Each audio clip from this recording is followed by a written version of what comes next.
Hello and welcome back to the HH Gaming podcast brought to you by Hellhades.com. Again, I'm joined by co-host of the show, Paul, and it's been a couple of weeks since we've recorded the podcast. We've been incredibly busy, but we're going to talk some about the arena today, some of the updates that have been going on, and also some of the content that's kind of been leaked on social media, literally in the past hour. Hinted. Yeah, I wouldn't say hinted. Leaked. It's not been Suggested. Leaked. So I guess jumping straight into that, we recently had the update that went out on Raid. Mm-hmm. Along with that, we had the new loading screen, which had the Hydra on it, and there was an extra Hydra head in there, which I think was the first kind of hint. I think we all knew there was easily going to be more Hydra heads, right? I mean, yeah. So I think seasons. People had an idea about it, and then we've just literally on Twitter had a new video go out, which basically said from the official Raid social media account saying there's going to be a new Hydra head, basically, and we're going to knocking my mic, and we're going to find out what it is very soon. You've got to give them credit, right? Everyone knows, like, it's not a secret that Hydra is not a very positive or enjoyable experience for a significant proportion of the player base. There are players who really enjoy Hydra. I'm going to actually be attempting to take it seriously this week, which is probably going to be the end of my happiness. Yeah. But everyone next week's podcast, we'll do a follow-up on how you feel about Hydra, yeah? Yeah, well, basically, if you imagine how Hellhades looked, that's what I'll be looking like by the end of this rotation, probably. Yeah. But I think you've got to give them some credit that they released, like, oh yeah, we're adding new Hydra on April Fool's Day. Like, yeah, true. I didn't really think about that, and they've got a sense of humor. It's gonna be like nothing we've seen before and things like that. What's your feelings on it in general? What do you think that we're going to see? I'm more for more heads. I'm more for more diversity. What I think they need to do, though, is they need to change the current, the current system has too much variability. So I personally think one of the biggest changes they could do is just make it 4 fixed heads in a rotation. So if you decapitate a head, you just get the same head back. That way you can actually formulate specific strategies. It's still hard. You still have to have different strategies. Like, just because you kill the head and you get the same one back, it doesn't mean anything, right? Because killing a head on Ultra Nightmare or on Nightmare is actually quite hard anyway. You're still dealing with the same mechanical issues. However, what it will do is stop the whole, okay, I'm doing this fight for 10 minutes. It's going well. Kill the head, and then, oh great, I've got Torment out. I don't have a Duchess or Shamael or something to deal with that, so I have to restart now just because I got bad RNG, right? Sure. It's kind of like, and on Nightmare, that's 10%, so it's a very high pot. It's almost like the logic of having variability across seasons makes sense, because you want people not to just have one team like Clan Boss and it does it forever. Yep. But then it doesn't make sense if the team basically can have every single head. So essentially all you're doing is you're creating a scenario where the affinity changes, and that's about it.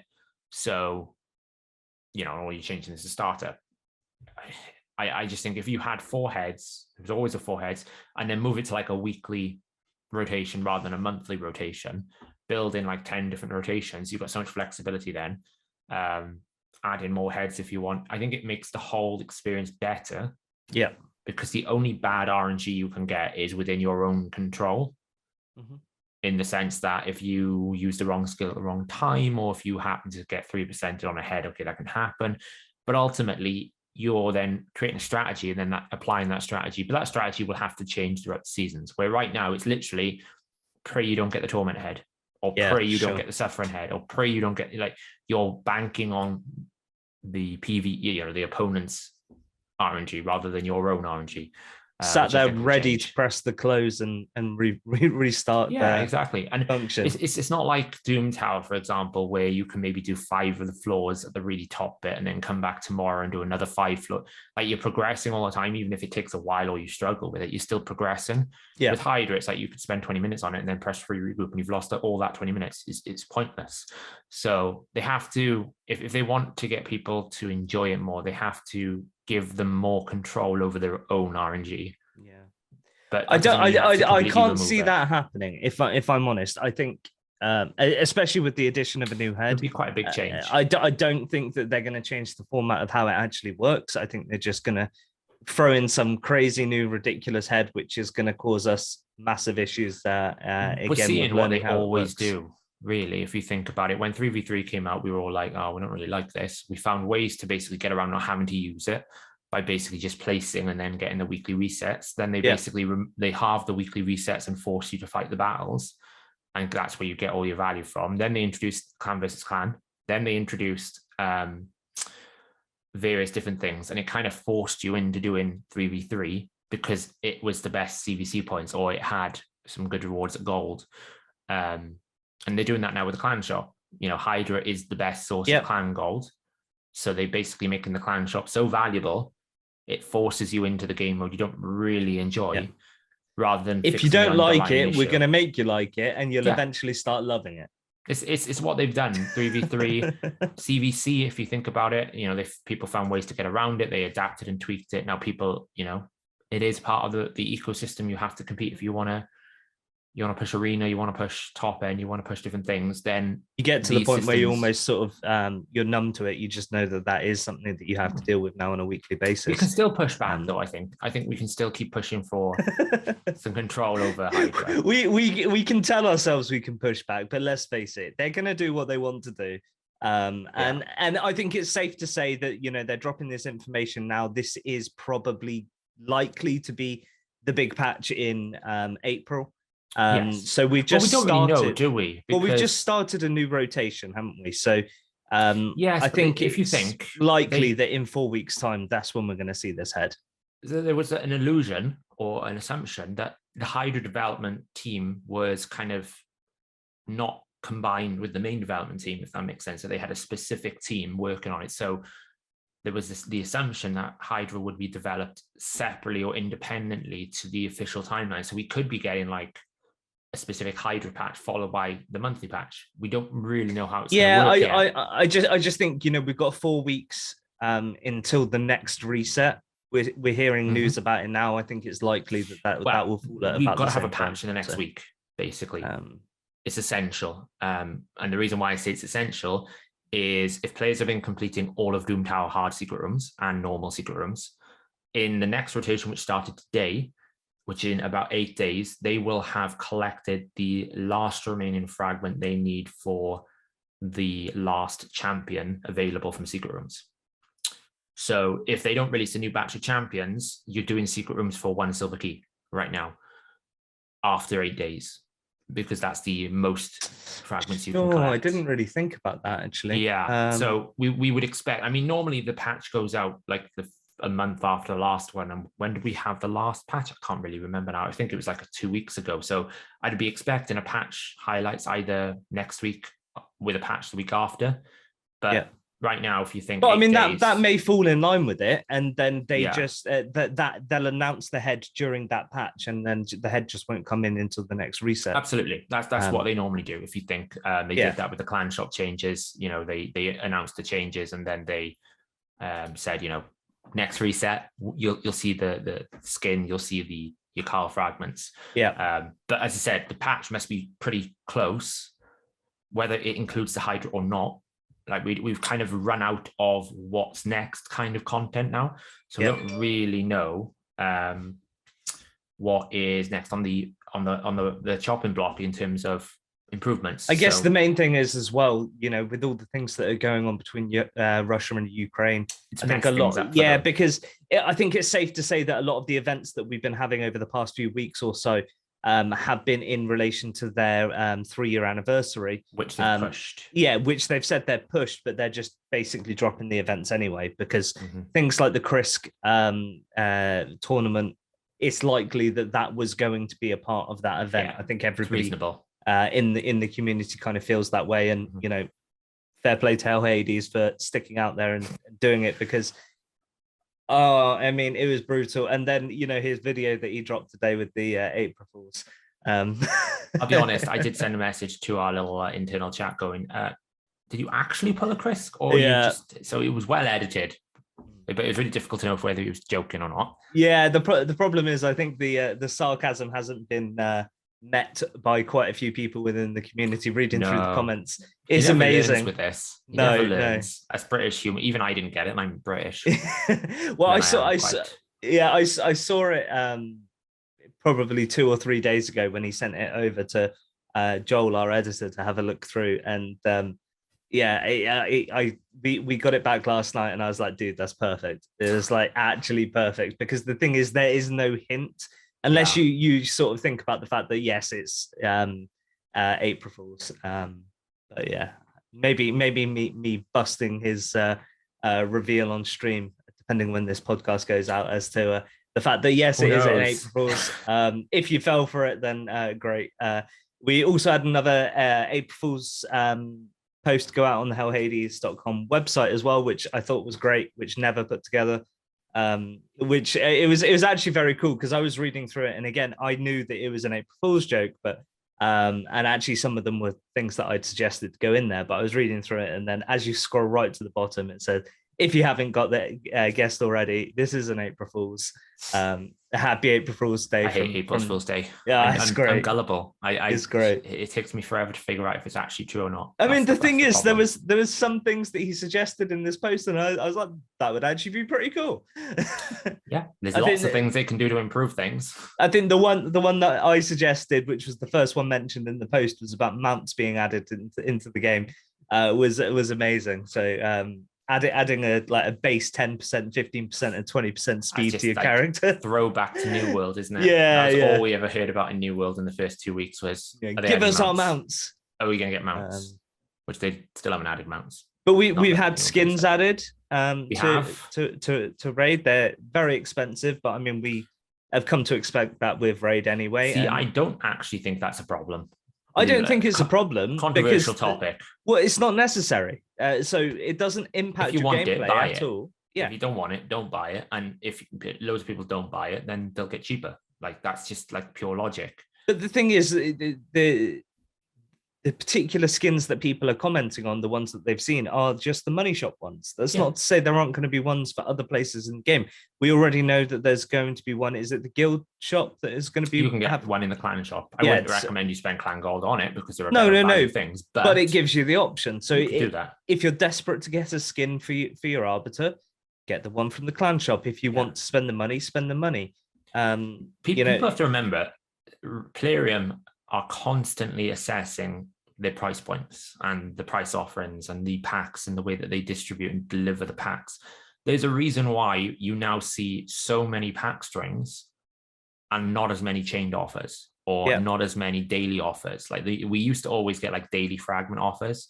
I don't really get that anymore, because what they realized was the sort of psychology of the pack strings and the price points that they put it at was more profitable for them. So they constantly analyze that. If people don't buy these skin fragments, they'll reduce the cost, because they've just determined, we overpriced ourselves, we'll bring it down a little bit. It's almost this constant mentality that I see within this community, and it's insane that people think that everything should be free. And don't get me wrong, guys, I understand that fundamentals in the game should be accessible over time if you're not going to spend money. However, this is a business. They have to pay their staff. They have to, hit their breakpoints and things like that. They have to pay for their servers. I think they forget these are not cheap things at all. Like, I think there's an assumption that free-to-play models means it should be free-to-play. Yeah. Which is completely, from an economic standpoint, isn't true. Free-to-play models are effectively the same thing as buy one, get one free, or effectively the thing as introductory offers. Normally, introductory offers aren't actually like, you're not buying it cheaper. You're just getting a less price. And they've already priced it to know that they're still going to make a profit off that over the volume of units. So when a game is called free-to-play, the idea and goal of free-to-play is to entice you in so you spend money. That's why when you start a new account, you get tons of packs, like $1.99, $2.99, because you think, that's not too bad, that's quite cheap. And then before you realize that you spend a lot of money, right? Yep. It's potentially dangerous, and there's a balance between whether or not it's too far. But that's what the free-to-play model is about. It is not about generating a game that everyone can play for free. I mean, look at Lost Ark. Arguably was called in Korea one of the most free-to-play MMOs in the game. Yet, all you hear about is it's basically Genshin 2.0, or it's of that kind of nature, because they basically make systems like honing systems, where if anyone doesn't play it, you have a low percentage chance of upgrading your gear through honing, and you have to keep trying.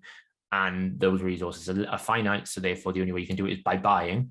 You can play it completely free to play. It just takes longer. Yeah, and the problem, people will swipe. Just diving into the Lost Ark thing, is that the major issue with Lost Ark at the moment is if you want to spend in the game currently in its current state, it is incredibly expensive. In 6 months to a year's time, when there's gold inflation basically in the game, when there's more gold in circulation, you will get so much more bang for your buck. So many people in Korea who play the Korean servers and the Russian servers and things like that are basically putting warnings out there to say, yes, currently the game is pay to win. However, you should not be playing it in that way at this point, because what you're doing is basically spending money, which in a 6 months to a year's time, you will be getting 10 times that value, purely because there's just not enough gold in circulation in the player base. Yeah, I mean, half the systems that are in Korea to actually generate the resources you need to do this honing is in the Western game right now. So your economy is almost like drained of the income that it needs to be cheaper and more competitive. But as an example, that's how Lost Ark works, right? It's free to play completely. There is you're not locked behind anything. Same thing as Raid. Raid is one of the most free to play games in the world, because there is no aspect of the game that you cannot engage with in terms of activity that's locked behind a paywall. Typical free-to-play models. Apart from ego flexing. Yes. I mean, so high-end Platinum Arena. Being able to compete is different from being able to play. Yeah. So it's like, take MMOs in the past that were free to play. They would always lock areas behind packs that you'd have to buy with in-game currency or with some sort of purchase, like a DLC or an expansion, or and like I used to play Lotro a lot, and that was a classic issue where it got so crazy where you could get to like level 30, then every single zone after that required you to spend Lotro points, which you could earn in game a little bit, but it was encouraged and designed to make you buy the game and buy more stuff and invest in it. And that's not a bad thing, because the developers need money to develop the game. This is why I don't take a negative stance on skins being super expensive, because it's the best thing for a free-to-play player. Because you don't have to pay for it. Whales want to buy it. Well, it doesn't affect your ability to compete against them, and it generates income for the developers, which improves the game. So it's a win-win everywhere. If you want to be one of those flex people, you get a cracking thing. I think the problem is it comes down to the mentality of people who want it but can't afford it, and then you get this stance of that's so unreasonable because it's so expensive. And it's kind of like the same mentality of saying, well, I want to live in a mansion, but I can't afford it. I should be, therefore the person who owns the mansion should drop the price down to a price that I can afford. Or, you want to buy a Ferrari. Well, if they're not going to, it's not your position to price point the Ferrari, it's the person who makes it. And if it's not acceptable to you, then your right as a buyer or as a consumer is to not buy it. And then if nobody buys it, they'll go and make a loss and they'll drop the prices. That's how economics work. It's supply and demand and all this kind of stuff. I'm not going to get into it, and I'm sure someone like Senti will probably have an argument with me about me applying the wrong terminology, but that's kind of like the mentality that people should have is, does it negatively impact my ability to play the game? Like empowerment to me was more egregious than anything else, and people are more offended by the skin prices than empowerment. I'm like, empowerment is literally locking people out of content in places like Arena, because you just can't compete. I'm just looking at it here, because just another comparison is World of Warcraft. Now, World of Warcraft, you pay a monthly subscription to play the game. However, you can actually buy things called WoW tokens, which can be exchanged either for game time or they can be sold for gold. So people who want to play the game completely free to play can farm gold in the game, and they can then buy the tokens, which they can use to get against their subscriptions. But at the same time, people who are willing to spend money can buy those and sell them for gold. Now, what you'll find is the real high-end players, people who are competing in things like the Race to World First. For instance, I've got a very close friend of mine who's literally just become, they just finished the current raid tier 2nd in the world. But by doing that and actually being able to prepare for that, their guild had to spend an absolute boat ton of gold in game to be able to get the gear and the items and things to do that. And I think off the top of my head, it was something like 150 million gold that they spent. Now, based on the price of tokens and things like that, and it does vary per server depending on how much demand, you're looking at about $15,000 Yeah. that guild needed to spend just purely on in-game gold, not taking into account that they then had to grind out 21 days of progress, and that was progressing like 17 hours a day. It was ridiculous. Yeah. For 21 days straight. In fact, a lot of the top guilds actually ended up pulling out of that race because it was just too, it was too I think much. they overtuned it a bit. Yeah. It was too much on the mental health of the players. But yeah, so it's exactly the same, even in a game with it in that environment where it's a pay to play game. But if you want to compete at the cutting edge, and there is that ability to be able to do it, if you were to spend money, they're looking at spending, or investing for them, because at the end of the day, it is a business for them, and the Twitch revenue and stuff that they would have made in that time hopefully exceeded that. Obviously, they're able to pick up sponsorships and stuff by picking up that sort of level. But if they were to just spend the hard cash, that's 15,000. Or if you put it across, each individual player works out as about $1,000 or £1,000 each per person that they have to invest to actually be able to get. But I think the principle with that is they're obviously competitive, right? The average player doesn't need to do that. No, the content. Yeah, that's just an example of you can still do it. It's just going to take you a few months to do it rather than a few weeks. It's the same thing in Lost Ark. You don't need to push and grind to 1490 or whatever item level within the first day of Argos going live, kind of thing. You will get there eventually. What you're paying for, and this is the same thing in Raid, is progression. You're paying to get there quicker. Yeah. So if you're impatient, technically you don't have to spend a penny on Raid if you don't want to, and you still should be able to do most of the content combined with all the free stuff you get. And actually, I think free-to-play players get quite a lot more resources from when I first started. You get an advanced quest, absolutely. You get all the advanced missions, you get Doom Tower. Doom Tower is an amazing reward system. The amount of energy and books and potions and different things you get out of a monthly reset of Doom Tower is crazy. so tempted to start a new account. I've been thinking about a reason to do it and stuff like that. And I've been toying with the idea that now my office is built, that I was going to start streaming again on Twitch, because I really like having the ability to chat to the community. And I was thinking about making a brand new fresh account. I don't know whether I'm going to limit it to free to play, probably a low spender, just because I know that early stages of the game are so boring. Like for the first 40 it's a bit of a grind until you get your first it's like the first three months or so of playing the game. It's just really dull when you've done it so many times. But I do totally agree. I think the players who play 100% for free, or even the people who just spend a very small amount of money, are able to do so much more. I remember when I started playing Raid, actually the original reason that I started spending in Raid was because I would run out of energy and I just wanted to carry on playing. Or XP boosts or something like that. Like, not even that. I mean, it was literally energy that I was, I wanted. So I started playing Raid during the lockdown. I think we started playing around the same time. And I was playing whilst I was working a day job from home, and I had my phone running at the same time.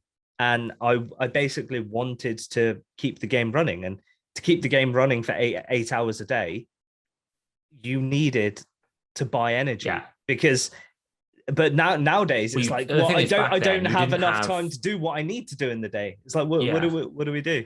I mean, back then you didn't have clan versus clan. Again, clan versus clan is one of the highest yielding rewards without even trying most of the time. In tier 4, 5, or even like tier 3, where you're not in a whale war, like you just play the game, by just playing the game, you can easily get 70,000 between 30 people, and that'll get you into like tier 3 or tier 4. Like, that's a lot of rewards and different things. You get free 5 to 6 star legendary or epic or whatever it is at lower tiers gear, clan gold, you get XP boosts, you get arena refills, you get energy refills, you get potions, you get like core hammers. If it's personal rewards, you get loads of rewards. That's one aspect. You get advanced missions every day now, which is at 2 free, almost like it's nearly 2 free energy refills, because you get the 50 energy and then the full refill. Plus some gems. You've got Forge, access to 5-star and 6-star equipment you never used to have. Doom Tower resets every week. and that's giving you more resources than anything else. It's actually close to a clan boss Ultra Nightmare chest in terms of value. Doom Tower is now, even normal. So, you know, you look at all these different systems that you can play completely free, and you don't need to, like some people argue, oh, well, you can't do it because you need X champions. I've seen people run Doom Tower hard with all 3 champions, Syl, Vizix, Armiga. You know, you don't need a seer to do Doom Tower hard. It just makes it quicker. Something that just sprung to mind, actually. I know full well that we've got a few accounts which have got both Ninja and Alexander on them. Starter accounts. That could be quite fun to do. Could be fun, yeah. Again, like Ninja obviously was really broken. It's a shame that you can't get him anymore. I think. Yep. I personally think he should be added to the clan shop as like a one-time for every player. Yeah, I totally agree. I understand that you wanted to have it a time limit. I think he needs to be quite easy to get, or either that, or you can claim him for a certain amount of time when you start playing the game. So maybe there's like a first tournament or something like that, and you know, like or you bring him back around every year. Yeah, I like the concept of having like limited time released based, you know, exclusive champions if you played at the time.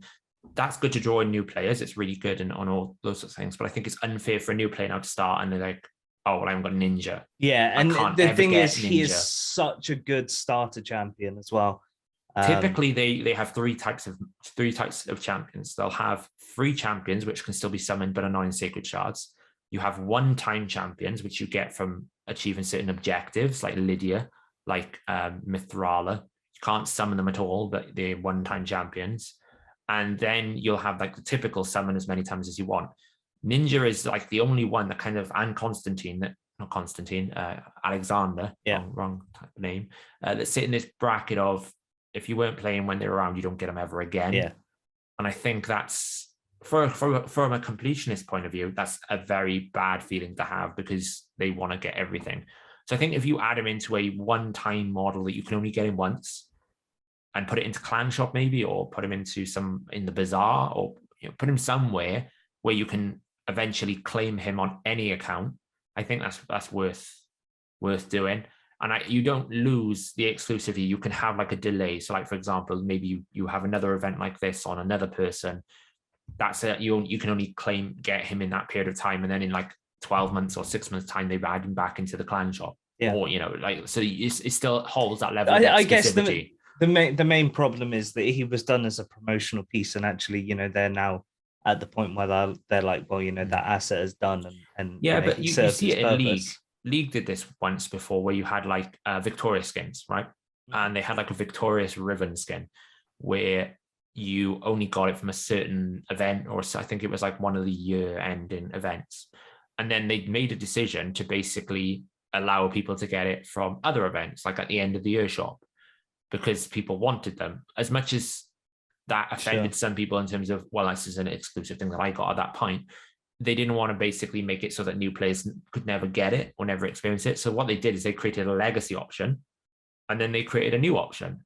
So people who had the legacy still had that original one, but people could also get it now as a new player. And they've just done that with, they just reworked prestige points. So if you had an old prestige skin, I think you get like a legacy prestige skin, which is slightly different to the newer prestige skin and stuff like that with the mythical shop. Yeah. So you can definitely do that with Ninja, where you can bring him back in some sort of one-time shop. And if you want to reward people who got it on the original, maybe you give them a free skin. Well, it does make me wonder actually whether there was something in terms of the contract that they had with Ninja and I think that's probably around marketing. I very much doubt that is related to acquisition.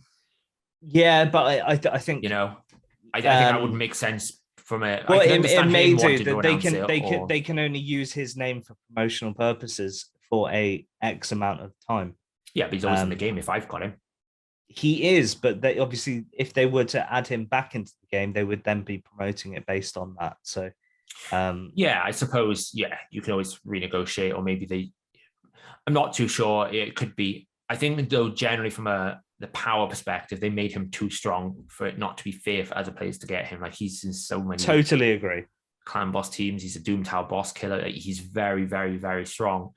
And you saw in Hellhades' first free to play that he did, not his current one, but the one he did before, how much of an impact Ninja had in progression. and that's Ninja is a hard carry on a new account. That's the yeah. It could be your starter champion in terms of the campaign farmer easily. Yeah. We were a bit 50-50 at a time, but you can see with the freeze and the way that he goes through his skills, like he can easily do it. But yeah, I think it can be re-added back in, and I think you can do some system to reward people who got those types of champions when the promotional event happened. Maybe you get a free skin, maybe you get some sort of credit, or maybe there's an OG tag on it or something like that.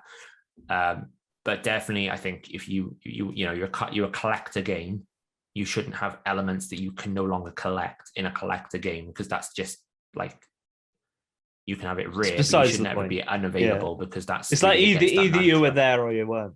Yeah, it's a bit unfair. So just to segue on to the main subject, I guess, that we were going to talk about today. Yeah, we got distracted, didn't we did, but I do like that, and I like the fact that we've just kind of got this open forum on the podcast to talk about really, what interests us in the game, and I hope it does come across to everyone who listens to it.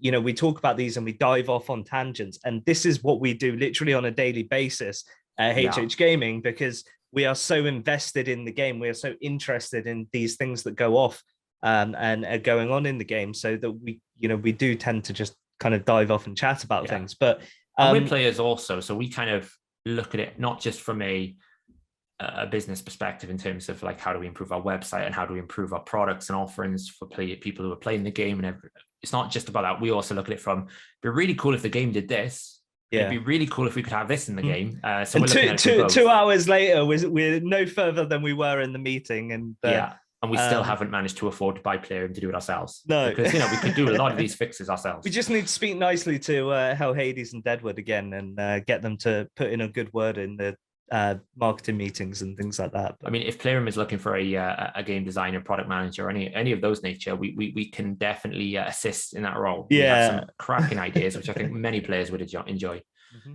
But yes, the main topic. Yeah, let's talk about the arena, because it is what everyone is talking about this week.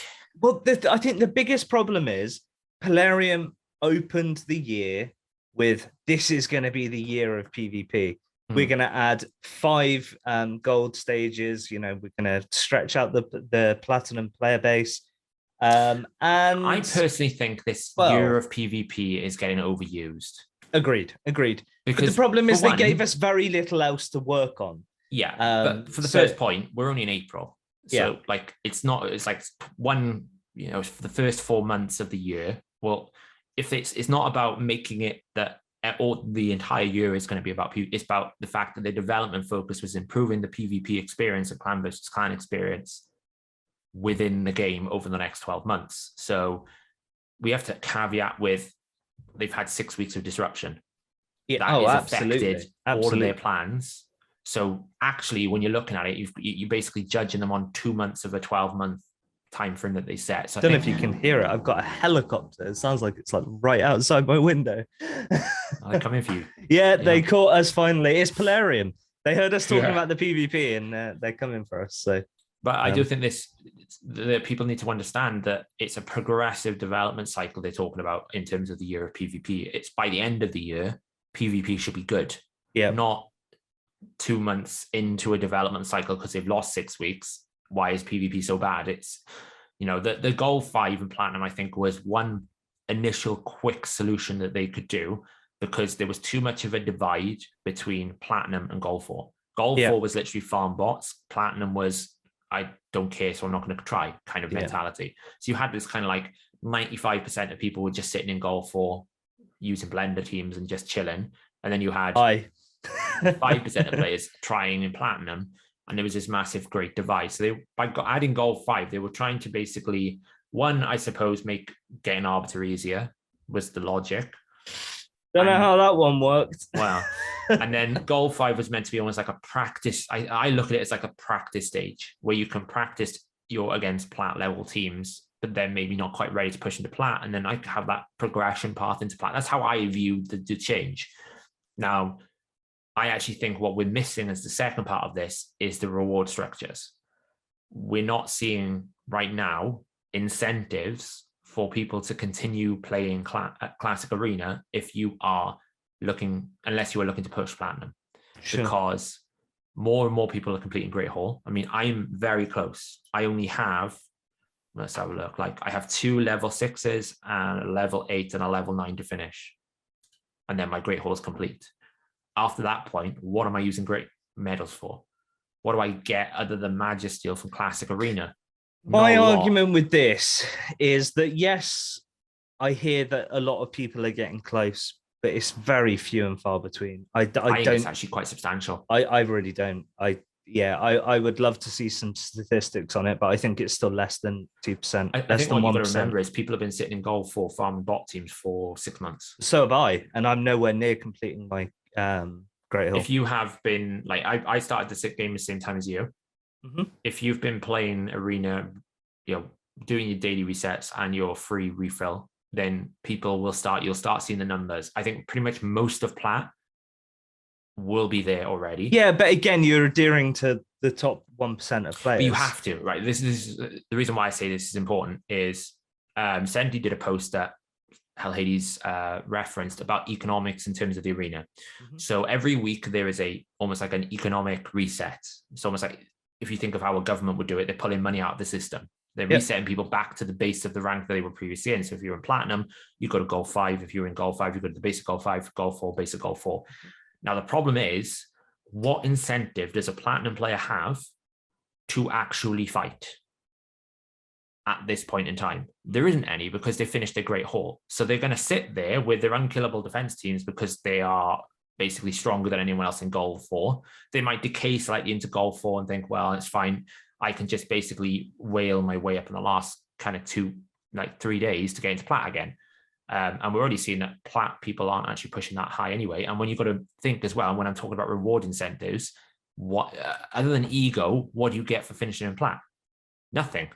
The gear is terrible. It's not enough of it.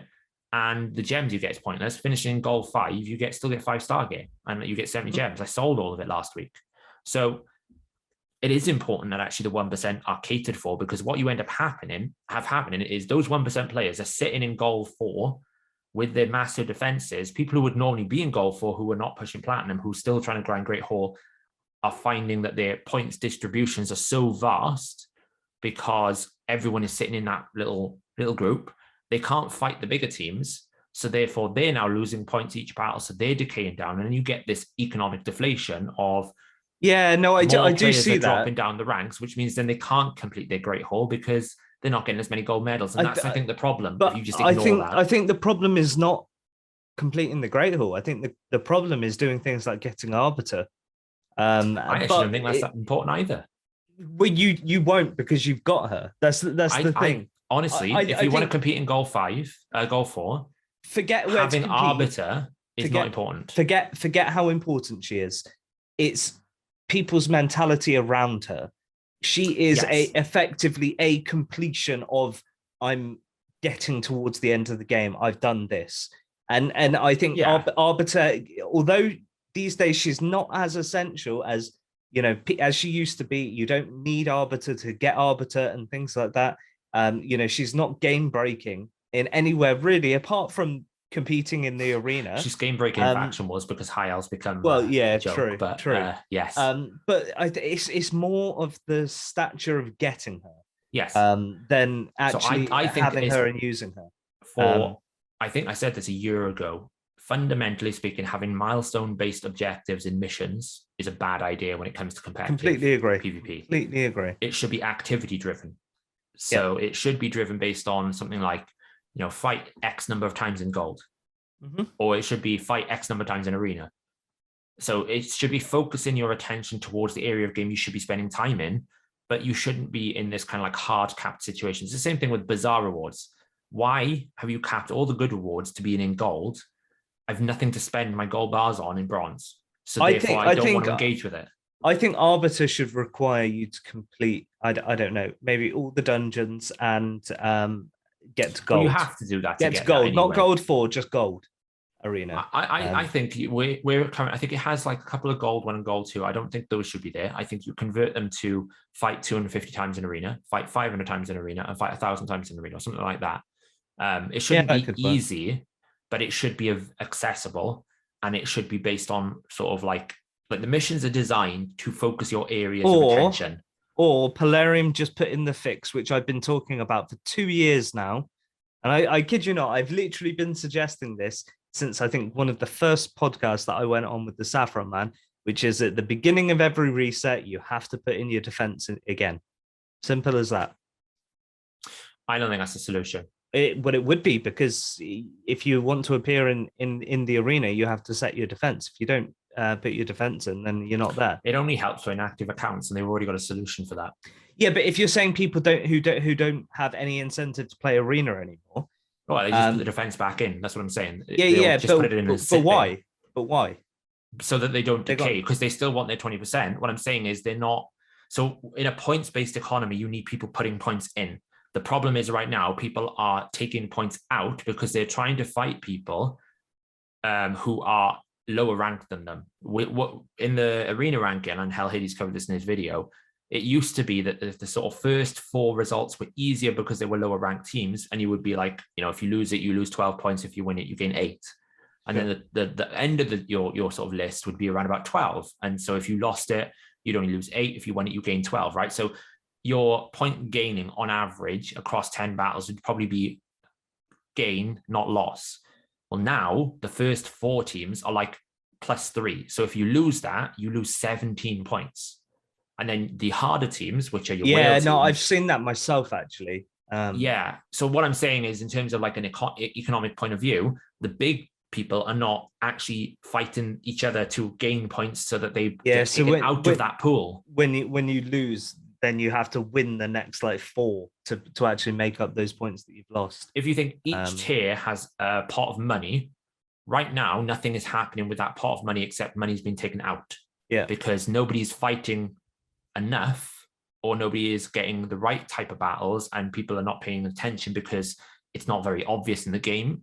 It's really bad. Like, it doesn't tell you, by the way, this is really hard. It's not like it's got a hard label or easy label.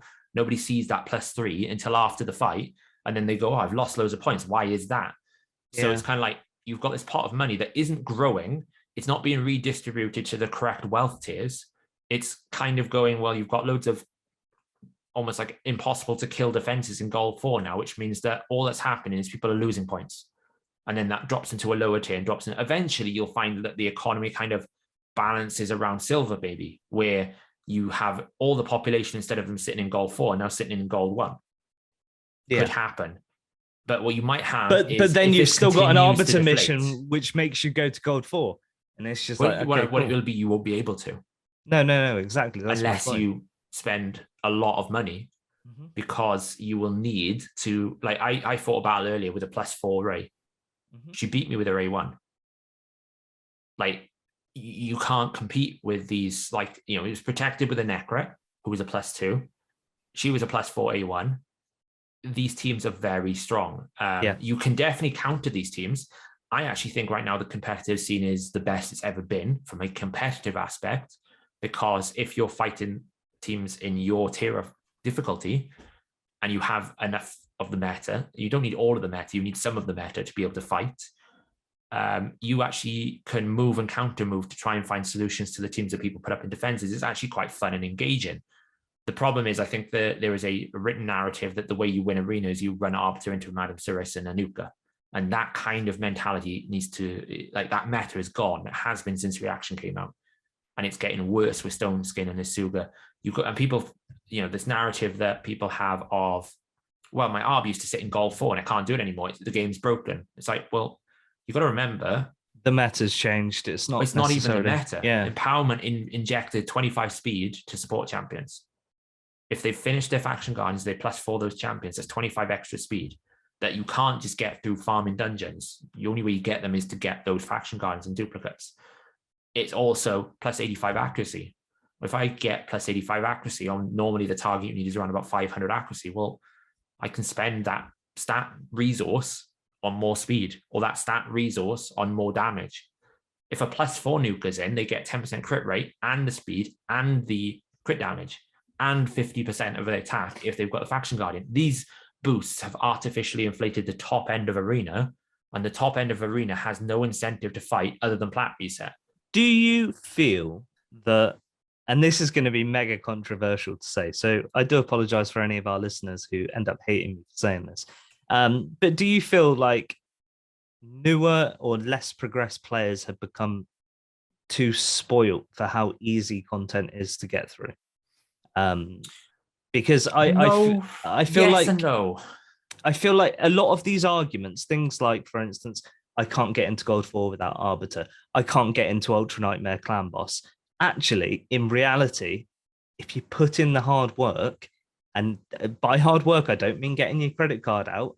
I mean, if you put into time into farming dungeons, into having a look at your characters and actually re-gearing them, having a look and using tools that we put out there, um, So you actually can do these things a lot of the time. It's just kind of thinking around your account, and rather than just looking at what everyone else is doing and looking at what you can do with the tools that you have on hand to be able to make sure that you do them. So there's two things that. So when I started playing the game, very much the question that players would ask when they come into Discord, and I did it as well, is I'm on this stage. How do I beat it?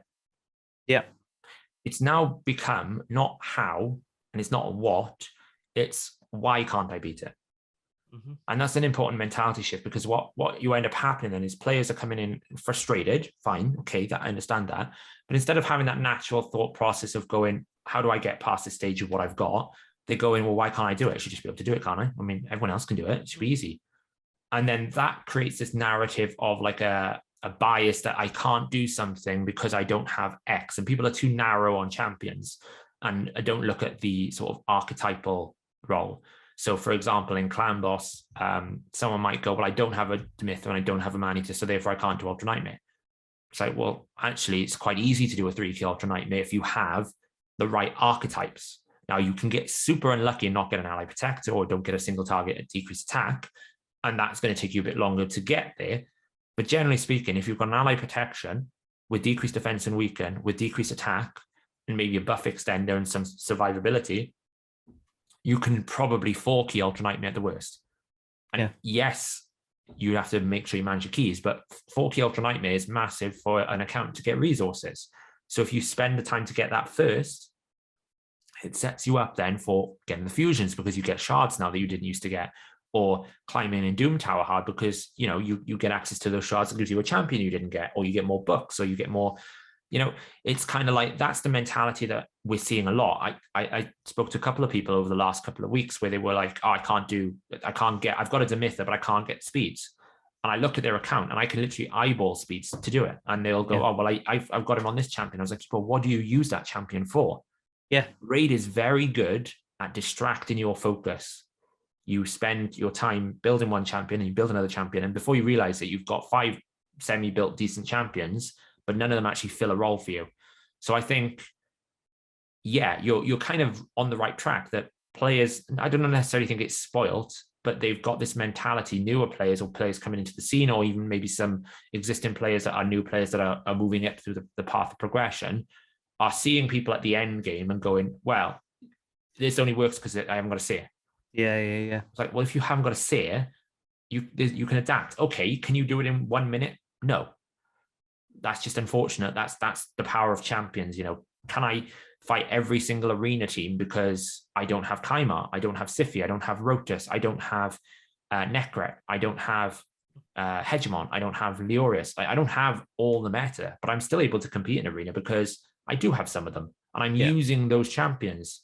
I had a conversation with. Why don't we say this to the people listening? And we've talked about this before, as a series that we were going to do on the YouTube channel as something that if there is somewhere in the game that you are particularly not just stuck, not like somewhere where you can see the answer to. If there is somewhere in the game that you are currently convinced that it is impossible for your account to do, and I don't mean get platinum, because that's not going to happen. And necessarily, it doesn't mean you can do Gold 4 either. Or Doom Tower hard, because I think that's probably something that just takes time as well. Doom Tower hard is based on how many days you've been playing the game. Because as soon as you get Vizix and Syl, you can probably, with a few rares, pretty much do all of Doom Tower hard. with the exception of maybe some bosses. Well, based on that, then comment down below. And what we will do is we will have a look through and see if on the next episode, or maybe we'll do it as a completely different series that we do on this channel, we will pull up these accounts and we will have a look to see if we agree with you that it is 100% impossible on your account to do this, or if maybe the mentality is just not looking at it in the right way. And, you know, that can just be a case of that there's so much information out there now. You don't need to do a lot of research. You can literally, you know, Google your question. A bit. Yeah, you can Google your question and find an answer, but that answer won't necessarily apply to your account. Yeah. It will apply to a generalized how you do this, rather than taking that information and being like, okay, cool. So I need these champions, but what do these champions actually do? What roles do they fill? And although I don't necessarily have this champion, do I have somebody else that I could pull into that role? And things like that. So I leave this open to the community. Comment down below if there's something that you genuinely think that you're completely impossible to get through in the game. You can't, you've hit a roadblock and it's frustrating you. Comment what it is down below. We'll go through them and we'll come and contact a few people and see if we can get some of these up. Because I think it's interesting for me, because I think as well as that, if we start new accounts, if we start new free-to-play accounts and things like that, it becomes a little bit jaded because we're also so in the mix of this game. You know, we're in here dealing with it day in, day out. And even somebody who, like me, who doesn't play Raid competitively, I do not have the time to dedicate to grinding the gear to play it competitively. But I still am engrossed within the Raid community, within the Raid content creation and things like that on a daily basis. So things that I just assume people know about the game, maybe they're not That's a good point. Getting it through. So I'm sure people will reply to that, you know, to this. If they listen this far, I'm not even sure how long the podcast has gone on for today. That, oh, well, I can see the narrative of, well, you're at end game, you've got a max Great Hall nearly, you've got all these champions and gear, you know, it's easy for you to say that. So it'd be good for us to show, because I actually don't think that's necessarily true. And if enough people pick up on it and are interested in it, this could be something that we do every week in addition to the podcast. Perhaps we'll sit down and we'll have a coffee and we'll look at somebody's account and say, okay, cool. Well, this person says that they're stuck here. They said it's impossible. They've tried everything. How would you fix it? How would we fix it? And I think that could be fun. But yeah, so we're happy to help as always, as long as people come in positive. Yes. We don't like negative. If you want somewhere to go and rant about the state of the game, well, there's Reddit and there's the official Discord that you can go and unleash your fury. We occasionally complain about things in the game, but it's only because we genuinely enjoy the game. We wouldn't still be here doing it if it wasn't the case otherwise. And, you know, I think that's something that's very clear on Hellhades' channel and his Twitch and things like that. You know, years into the game, he was still willing to put in 72 hours pretty much in a straight line to make sure that he got Krisk. And, you know, it does say a lot about the team that we've got behind the website and the content and stuff that we're putting out, that all of us genuinely are still into the game and we really enjoy it. So as Paul said there, you know, stay positive about it. But if there's something you genuinely want help with, let us know down below. And I think this could be a fun thing for us to do moving forward on the channel. But yeah, I think we'll wrap up the podcast there now, because I have no idea how long this has gone on for. As ever, Paul, it's been an absolute pleasure to discuss Raid Shadow Legends on debate. Yeah, absolutely. It's good fun though. I genuinely love this podcast. This is something that out of my week I look forward to. It's like, okay, cool, what we're going to chat about this week, and things like that. And we've had some really interesting people on, which I think we're probably planning over the next few weeks as well to get a couple more people on. But yeah, thank you for bearing with us to this point, guys. If you haven't already, please do subscribe to the podcast, give it a thumbs up and all that stuff for the YouTube algorithm. And we will see you in another video very, very soon.